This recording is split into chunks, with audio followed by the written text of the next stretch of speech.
Gary Franchi here from our D.C. studio. I'm bringing you my White House report on today's extraordinary cabinet meeting.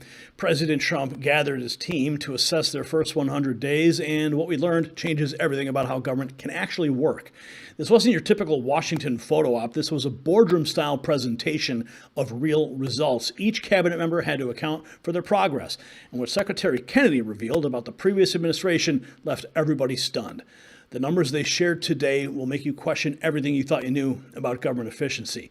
Now, is your body operating as efficiently as it should? Just like President Trump's cabinet is transforming government waste into results, our multi-collagen formula is transforming lives. Recent studies show that collagen supplements can dramatically improve skin health, joint function, and overall vitality. But not all collagen is created equal.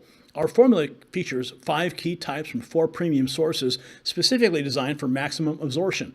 And just like the cabinet's efficiency drive, we are delivering real results. Visit healthwithgary.com. It's linked down below, and get 51% off during the special promotion. That's healthwithgary.com. So we got some breaking insider news direct from the White House. Sources show Trump is solidifying this cabinet war room. It's amazing. From 2.5 trillion tech surge, 3 trillion sovereign cash, woke ideology acts, RFK Jr. hunting, 300,000 missing kids, and bureaucrats are trembling as metrics replace slogans. We've got the full report direct from the White House right now. From the White House, this is Gary Franchi coming to you from the White House grounds, where President Trump just wrapped up an extraordinary cabinet meeting, pulling back the curtain on his administration's first 100 days. And what we witnessed wasn't the typical Washington photo op. Instead, America got a boardroom-style presentation from the executives running the federal government, complete with numbers, specifics, and what they're calling unprecedented results. Right out the gate, Donald Trump set the tone with this bold declaration. Watch. We've just completed what many consider to be the most successful first 100 days of any administration in the history of our country, and we're just getting started. Things are happening that are amazing, and I would not say it if it weren't fact. In a few short weeks, we've achieved the most secure border in American history by far. 99.9%, which is a number that nobody thought was doable. Biden thought you had to go back to the legislature to get legislation passed in order to create a secure border. You didn't. You just had to have the right president and the right people working it. Congratulations, by the way, and to Tom. For 2 months in a row, we have set the all-time records for the lowest number of illegal border crossings ever recorded. The number of illegal border crossers released into the United States is down 99.999%. That is usually 100%. So I think it's an amazing tribute, and Christy, congratulations, and Tom and everybody else. It's an amazing job, actually. And it was done very quickly. We officially designated Tren de Aragua, MS-13, and the Mexican drug cartels as foreign terrorist organizations, and we're expelling these monsters from our country rapidly and working with the Department of Justice. Pam, you're doing fantastic. Your people are amazing. We're having some judge problems that everybody's reading. We're having some judges that don't like, killers, murderers being thrown out of the country. So I don't know what their problem is, but we have little difficulty. We won on the basis of a great border and of getting criminals out of our country. That was why we won every swing state. We won by millions of votes. We won everything, every metric. We won by a lot. It was a massive victory, and we won, I think, largely because of this issue. I put this issue as #1 issue, and they don't want us to do what we're supposed to do, and I don't think that can be. And I hope the Supreme Court is going to fully understand what's going on. We have to get the criminals out of our country, and that's the basis under which we won the election. The most successful first 100 days of any administration in history, a claim the mainstream media immediately dismissed. But the president's chief of staff wasn't backing down from that assessment. Watch this. I'll be brief so you can hear from these amazing people. Congratulations to everyone on 100 days. That's been it's unparalleled in my memory, and best I can tell ever. But it hasn't been busy for busy's sake. The president's promises made to the American people have been kept time and time and time again. You all have been out there spreading the word with community groups and states and media. It hasn't gone unnoticed, and let's work hard to the next 100 and have equally as much success then. Thank you. And you're doing a great job, Susie. I think everybody agrees. Yes.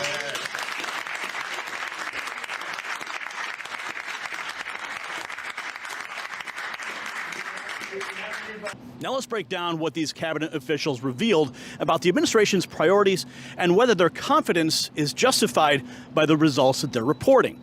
Now, the administration's most dramatic shift has been in national security and foreign policy.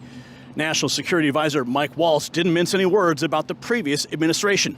Take a look. Mr. President, in the last 4 years, the world experienced a total lack of zero leadership under Biden. And then we've had 100 days of your leadership with respect, with strength, starting with there'll be all hell to pay if you don't let our people go. Dozens, over 40 Americans have come home under your leadership. Far more terrorists are no longer threatening the homeland under your leadership, pulling all of these agencies together, including the evil individual responsible for the Abbey Gate bombing, and to sit with the 13 Gold Star families, and you showing that follow-up and that justice has been incredible. But pulling this great team together, Mr. President, everything from revitalizing shipyards to cyber to space, that takes this entire team working together. It's an honor to serve you in this administration, and I think the world is far better, far safer for it.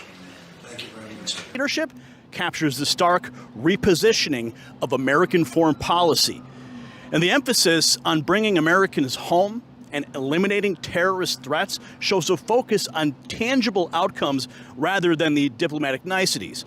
Behind the scenes, the defense secretary revealed how the military is being transformed. Watch. Go ahead, Pete. Well, Mr. President, I think we're controversial because we're over the target. And like so many things, Mr. President, you inherited a demoralized military that couldn't recruit, that was perceived as weak after what happened in Afghanistan and elsewhere because of Joe Biden. And what we have seen since your election and the inauguration has been nothing short of a recruiting renaissance. Decades, it hasn't been decades since we've seen this kind of recruiting in the Army, the Navy, the Marine Corps, the Air Force. The men and women of America want to join the United States military led by President Donald Trump. And the police, by the way. Absolutely. And fire. I always mention the fire, but the police and fire, likewise they have waiting lists now, and 6 months ago was a disaster. Truly historic. We can barely absorb the volume and retention as well. Men and women in the military who don't want to get out now that they have a real commander-in-chief. We're reinforcing standards. We're going to be fit, not fat, in our formations. We welcome back all the folks that were forced out because of the COVID mandate. We've ripped wokeness out of the military, sir, DEI, trans, and it's Fort Benning and Fort Bragg again at the DOD. We're rebuilding the military, sir. The Golden Dome is well underway. F-47, reassuring allies and deterring enemies. We found nearly $6 billion in DOGE savings that we're going to reinvest, including $50 billion from the Biden administration focused on things like climate that have nothing to do with lethality and warfighting. And we will have, as you said, sir, the first $1 trillion budget that we plan to spend wisely on behalf of our warfighters. From day one, sir, we've helped get 100% operational control of the border, coming alongside DHS and CBP.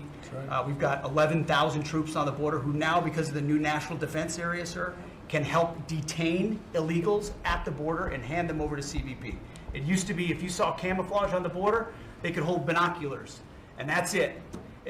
Now we can detain and assist, and we're going to get 100% operational control of that border.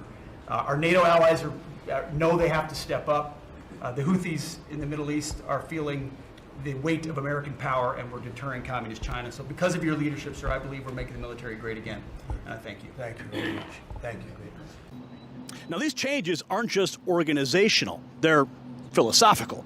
The Defense Secretary proudly announced that they've ripped wokeness out of the military and restored traditional military focus on combat readiness.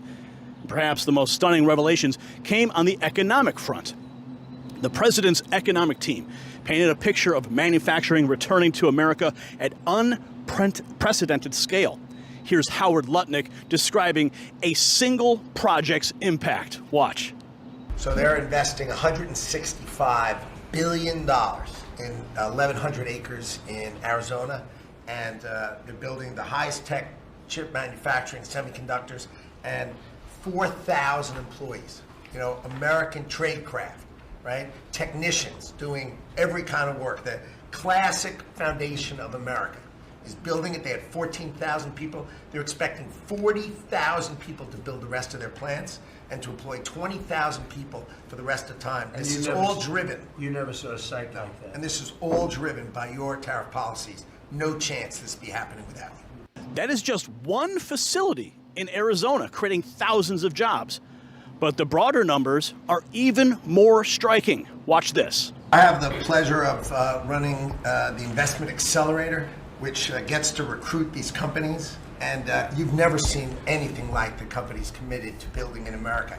Technology companies have committed over $2.5 trillion to build in America based on your tariffs, right? Sovereign countries all backing, the whole Middle East and all these countries backing their sovereign wealth funds. They all want to invest in America, and they're coming in, again, over $3 trillion committed. So just those two topics, you're at $5.5 trillion, and then you've got the whole pharma industry knows it's got to come home because America pays for all the drugs of the world.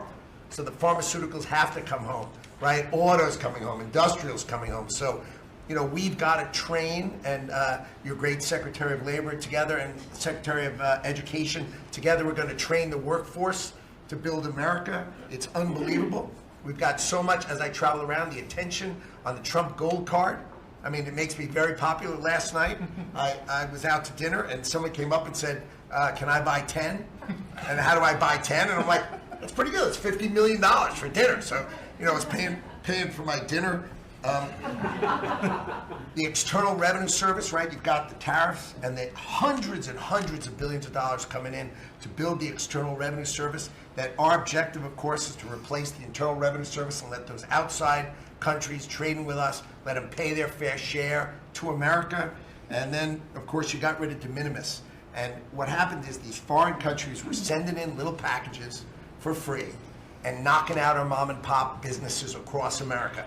You put an end to it, and you're going to rebuild the mom and pop and the small business of America. You're their president, and I'm proud to support you. Technology companies committing $2.5 trillion. Sovereign wealth funds bringing in $3 trillion more. These are projections or promises. They're deals that are being signed right now.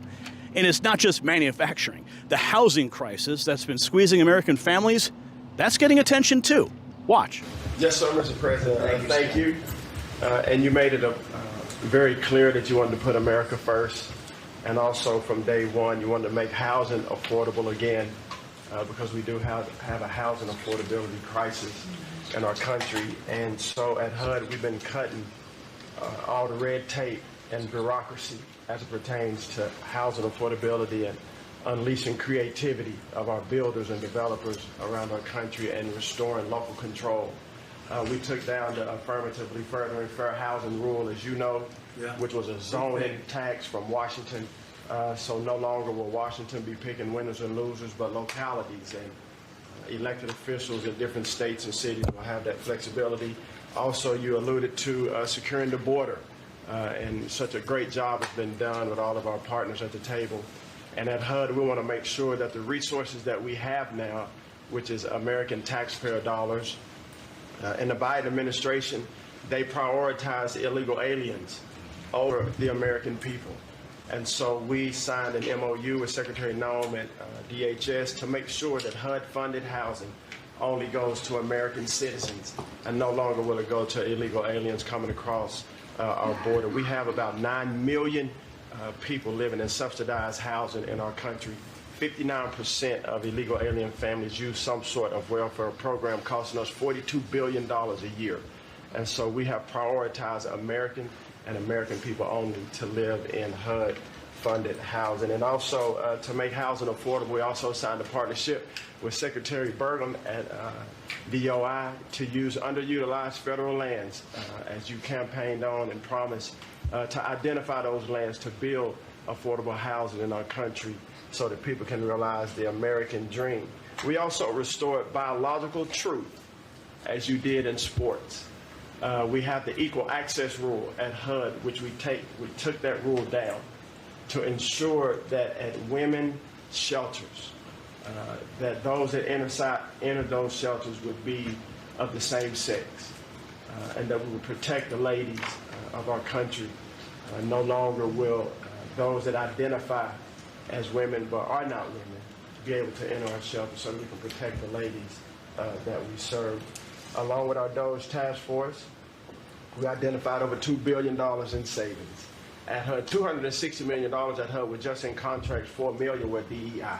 And so we took those contracts down and de-obligated and sent back $1.9 billion back to the Treasury for the American people. Again, we want to be good stewards over the American taxpayer dollars. And so, Mr. President, thank you for your leadership in this. And we have a tremendous team at HUD, and I'm so grateful to be part of this team around this table to take care of the American people. And I consider it a great honor and humble to do so. Yes, sir. Yes, sir. The HUD Secretary's focus on American citizens first and deregulation shows how this administration is approaching the housing affordability crisis differently than its predecessor. And speaking of dramatic shifts in policies, here is what HHS Secretary Robert F. Kennedy Jr. revealed about his department's priorities. In the Biden administration, HHS became a collaborator in child trafficking and for sex and for slavery. And we have ended that, and we're very aggressively going out and trying to find these children, 300,000 children that were lost by the Biden administration. And we are... That explosive claim about the previous administration losing 300,000 children is one of the most serious accusations that we've heard, with Kennedy pledging to aggressively locate these missing minors. Now, this represents perhaps the starkest example of the administration's focus on completely reversing its predecessor's policies. While past administrations have talked about streamlining government, this cabinet meeting revealed actual department-by-department changes. Even agencies typically shrouded in secrecy are being restructured. Watch. The CIA, I don't know, Ratcliffe, I don't know if he's going to say anything. He's probably the one person here that's not allowed to talk about the great job he's done, but go ahead anyway. Mr. President, as you know, at your direction, the CIA has deployed our unique covert action authorities in various places and continents to successfully advance your national security and foreign policy priorities, to advance peace, to end wars, to take terrorists off the battlefield, and to keep illicit drugs from coming into this country and harming Americans. Unfortunately, as much as I would love to detail your accomplishments in that regard, we can't do so in front of this crowd. But you and I both know, Mr. President, that you have had a profound positive impact on America's national security posture, and Americans are safer because of your leadership. What I can talk about publicly is, as has been mentioned, the CIA provided the intelligence that led to the apprehension of the Abbey Gate bomber, who is now being prosecuted by our great Attorney General and providing a measure of justice to those 13 families that suffered as a result of that disastrous Afghanistan withdrawal during the last administration. In addition, at your direction, Mr. President, the CIA has negotiated and secured the release of Americans like Mark Fogel and Ksenia Karolina, who have been wrongfully detained, sending the message that you will forget about no Americans that are being held in other places unfairly and unjustly. And finally, Mr. President, the CIA is being restructured at your direction to focus on our core mission and to eliminate the well-documented politicization that has taken place in the intelligence community from bad actors in the past, to focus on our core mission and to make America safe again. Thank you for the opportunity, Mr. President. The CIA director's comments about ending well-documented politicization and refocusing on core mission reflects a government-wide effort to strip away what they see as ideological diversions. Now, infrastructure is another focus, with some blunt criticism of the previous administration. Watch. I think we have to bring it up. We have very obsolete equipment for air traffic controllers. The equipment, the towers have horrible equipment. It's been renovated for years. The money they spent over the last 4 years, this Buttigieg did a horrible job. They wasted billions and billions of dollars hooking up wire equipment to non-wire equipment to satellite equipment, and a third grade student would know it doesn't work. You can't work it. They wasted tens of billions of dollars. But we want to put a brand new air traffic control system in. Those accusations about wasted billions on incompatible equipment highlight the administration's focus on identifying waste and inefficiency. And of course, taxes remain central to the agenda. Watch. So maybe the biggest thing we're working on, maybe bigger than tariffs in a certain sense, is we call it the One Big Beautiful Bill. And that's wielding its way right now through the Senate. And John Thune has been actually amazing. And the Speaker has been so great, Congress. Mike Johnson has been really two guys they get along great, and it's just been a beautiful, unified attack, really, because we have to attack because the Democrats are trying to stop it at every turn. It would mean a 58% tax hike if they were successful, and lots of other bad things beyond the tax hike. But with us, it'll be the biggest tax cut in American history. How are we doing with the bill?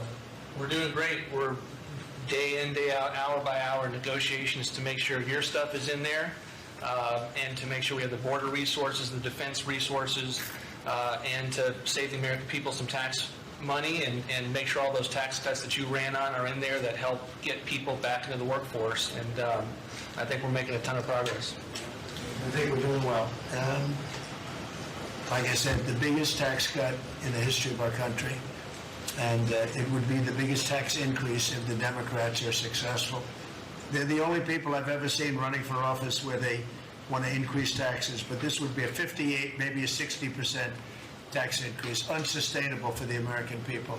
This one big, beautiful bill represents what could be the administration's most significant legislative achievement, if they can get it through Congress despite Democrat opposition. Now, what we've seen today is something unusual in Washington. Administration holding itself accountable with specific metrics and results after just 100 days.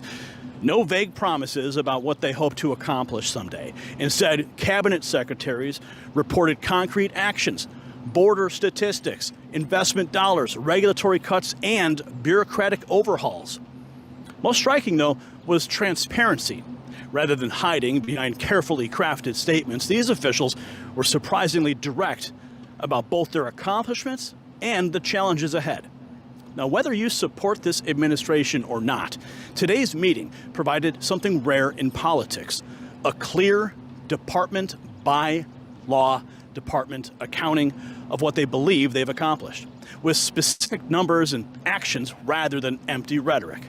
And if today's session is any indication, we can expect much more dramatic change in the months ahead as this administration continues implementing its agenda at breakneck speed. For the Next News Network, I'm Gary Franchi, reporting just outside the West Wing at the White House. So there you have it. My report from the White House today revealed a complete transformation in how our government operates. Each cabinet secretary presented concrete achievements, not vague promises or bureaucratic jargon, but real measurable results. This raises a crucial question. If this much waste and inefficiency could be eliminated in just 100 days, what exactly have previous administrations been doing with our tax dollars all these years? We want to hear your thoughts on this remarkable cabinet meeting. What shocked you the most about the revelations? Drop your comments below. And while you are there, make sure you hit the description and check out shop.nextnewsnetwork.com and grab some merch to show the world where you stand with the real news.